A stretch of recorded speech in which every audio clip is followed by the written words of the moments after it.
Joe Buck is joining us. Joe, you've done so many big events. I don't know if you can ever take a breath during a game and realize, hey, this is fun. And I don't know how you see the world, but the drama and the anxiety in the stands. When you're doing a game like last night, how does it land for you emotionally? Are you having fun? Are you having joy watching this theater? Total. Yeah, that was one. And I think John Smoltz actually has a lot to do with that for me. But being comfortable in the booth and watching that unfold and feeling the tension that was in that stadium from 2 hours before the first pitch to 4.5 hours after the first pitch was unlike anything I've ever experienced, but it was fun. I mean, it was fun, and I know we throw this around a lot, but it was seriously an honor to sit there and to get a chance to call that. So, I've done 19 of them, and that's going to be a hard one to top. That I promise. Joe, baseball and golf have a lot of downtime, and great Greg Norman. We've seen David Duval in golf just lose it. And baseball, Joe Maddon's a terrific manager. Could I make the argument last night he may have outthought himself a couple of times? Yeah, I think so. I think we were going there on the broadcast. I mean, I'm such a fan of Joe Maddon. He's a wonderful guy. He's one of the most interesting people that you can talk to in sports, from where I sit. And for what he does and the access that he gives, he's very honest. A lot of guys are close to the vest. You talk to Bill Belichick in the NFL, and he gives you nothing.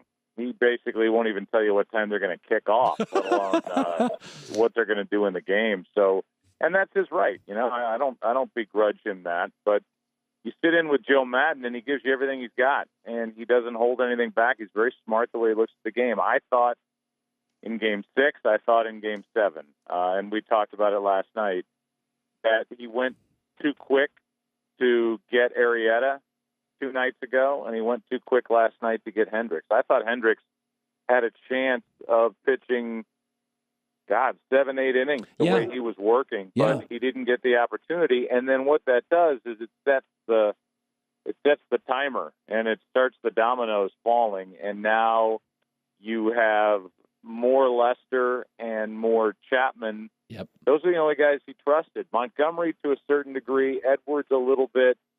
But, we talk about all the time, this is the great truth serum for these managers is postseason baseball to see who they really trust in the bullpen.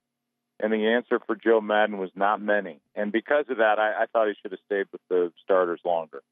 When you were in the booth and in the stadium, and a very tiny percentage of my audience listening and watching was, how did you think the reboot, the rain delay, affected the game, in your opinion?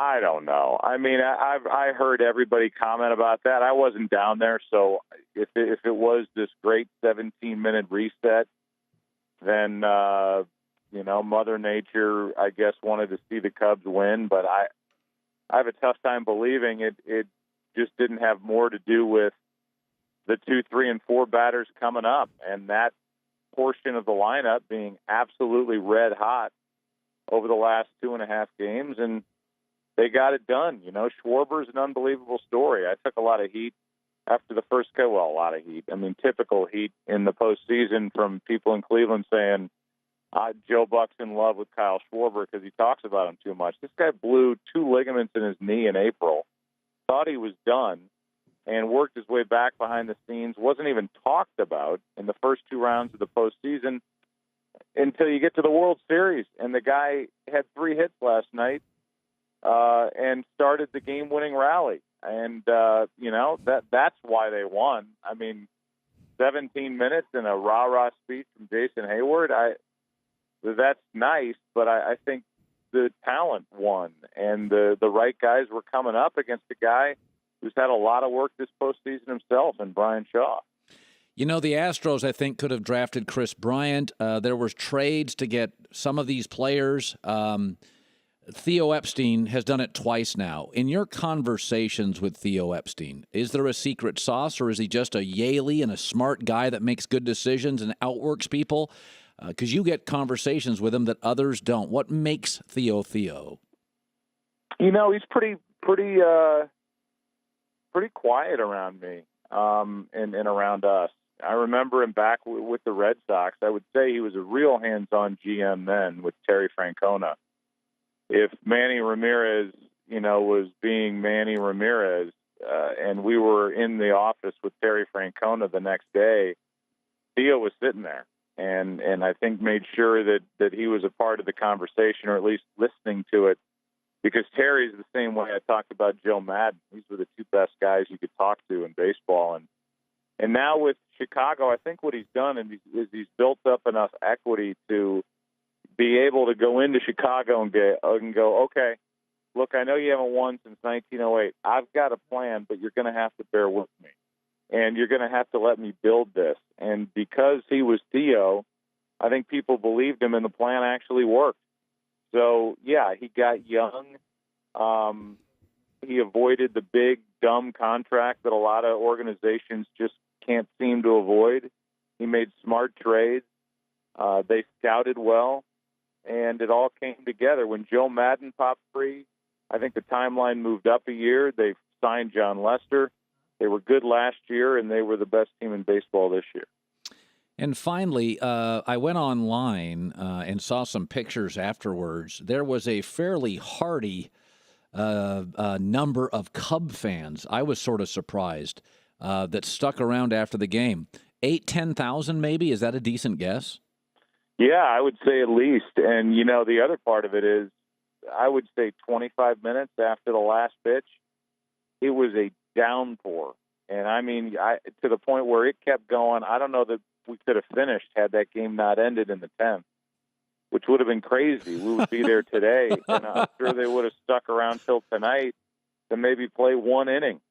But, yeah, it was think about that. Think of the clip you just played of the final out. I'm screaming to be heard, and we were in Cleveland. That never happens. So go back to the Giants winning in Kansas City. It's like a funeral parlor because people are mad and shocked. And then there's the final out, and it's me yelling, and nobody's making any other noise. Last night, It was loud, and it was loud because Cub fans, paid a lot of money to go see history, and they saw it. 40 million people watched last night, the most watched game in 25 years since the 91 Game 7 Braves-Twins where Smoltz played in that one. Remember that series well. Absolute pleasure. You were magnificent, and tip of the cap, Joe. Just thanks for stopping by. I know you're tired this morning. Thank you. That's all right. Anytime. Thanks, Colin. You bet.